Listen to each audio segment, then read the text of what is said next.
Good morning from day 2 of Yellowstone, our first full day here in the Yellowstone National Park. You ready for today? I'm excited. We're both really excited. Yesterday we had the opportunity to see a lot of wildlife in Lamar Valley and the Mammoth Springs, but today we're going to be doing some hikes, walking around seeing some waterfalls. What's on the agenda today? Yeah, we're going to go to West Thumb. We're going to see a couple falls. We're going to see the Grand Prismatic Fairy Falls, which we heard was a beautiful place to see it. We're working our way there now. But right now we stopped at this beautiful overlook, and there's actually a small trail that you can hike down, and it's very secluded, not a lot of people, very peaceful. Yeah. Lots of birds. Beautiful way to start the morning. We have Swan Lake over in the distance, and we're just excited to see everything we can see. So we are well rested and refreshed and ready to go for day 2. Woo! One of the most difficult and expensive challenges engineers face when building the first roads through the park. And here it is. Whew. Right there, it's in the water. Do you see it? Yep. Oh, it's a black bear and a cub. Wow. Oh my gosh.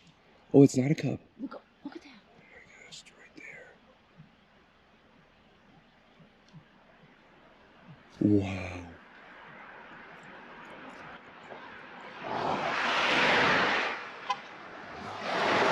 People have no idea. They're right there. Wow, that was incredible. 2 bears right next to the road. Maybe 25 feet away. 25 feet away.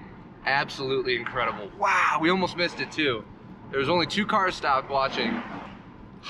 Incredible, that's exhilarating. That's amazing. My heart is racing. Right by Sheepeater Cliff. By Sheepeater Cliff. That's right where we were. So cool. So cool! So I wanted to stop here real quick because we have not seen a moose, and I was wondering where they were, and it says moose become water lovers in the summer, migrating down from the high country in search of nutritious aquatic plants and meadow sedges. So this is a likely moose habitat. We're going to give it a little walk and see if we can see one, because that's one of the, that and wolves are really 2 of the big megafauna we haven't seen yet. So it's always important to give wild animals a respectable distance when seeing them up close. And though they don't seem dangerous, bison injure more people in Yellowstone than any other wildlife. For example, since the park opened in 1872, only 8 people have been killed by bears in Yellowstone.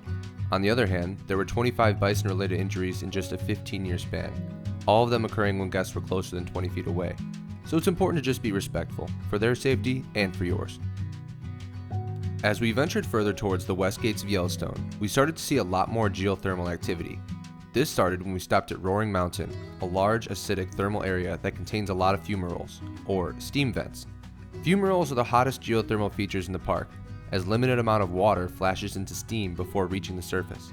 Having seen hot springs and fumaroles, there are only 2 types of thermal activity left for us to find: mud pots and geysers.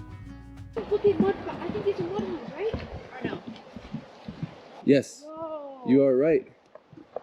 Maddie is right. We have found our No, this isn't mud. This is still hot spring though. No, I think that's a mud pot right there. Regardless, this is called, what's it called? Frying pan hot spring. Frying pan spring. Hot spring. So I was just telling Maddie, there have been 100, according to the Yellowstone website, 126 geothermal related deaths in the park. That goes to show, for tourists, anyone visiting, stay away from these hot springs because they're hot.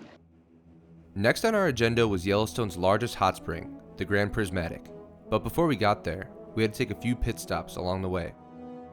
We drove alongside Gibbon River for a large portion of the day, and it was our favorite because it was so close to the street and it led to Gibbon Falls, a beautiful and tucked away waterfall. We then found ourselves driving south to Artist Paintpots, a 1-mile loop with bubbling mud pots, small geysers, and many fumaroles. A mud pot is a pool composed of a mixture of semi-liquid soil and water, which forms in a hot spring and bubbles by releasing gas. A geyser is a rare kind of hot spring that is under pressure and erupts, sending jets of water and steam into the air. By taking the Fairy Falls hike, we were then able to get an excellent view of the Grand Prismatic hot spring. The Grand Prismatic is famous not only for its size, but its spectacular colors, which are only possible because of those microscopic thermophiles. Though it's definitely worth the visit, be prepared for large crowds, as this was definitely the busiest spot we had been to in the entire park. And after a day's worth of adventure, we decided to head out to get some rest, because our final day in Yellowstone was our early morning in Hayden Valley. If you enjoyed today's video, please make sure to like, subscribe, and hit the notification bell.